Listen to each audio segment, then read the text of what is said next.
Chapter 20, I literally was like, if I'm going to write a book that talks about everything that's wrong, I have to tell people how to fix it. And so I have the last chapter in the book is called the Conservative Action Agenda.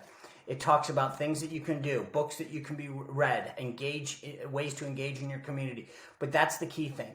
The left wins when we are quiet, when we are silent, when they shout us down and censor us. And so part of the reason that I wrote chapter 20 is to give people a roadmap of how to fight back, how to join a group, how to get at the information, what those groups are that will defend you if you want to make a stand for free speech or push back. But we have to understand that if we're silent, they win, and we need to have our voices heard. And I know you do this every day.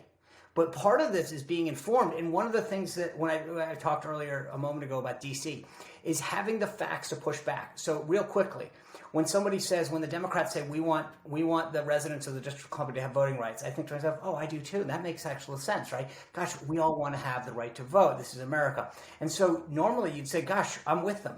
But then I walk people through how the framers set up the District of Columbia, 10 square miles, parts from Virginia, parts from Maryland, and then how over time parts of it were given back to Virginia when they realized they didn't use it anymore. And so the logical answer to me is, we'll give back the part of Maryland that is no longer needed, give those people their voting rights back, give back to Maryland, which was taken the same way it was from Virginia.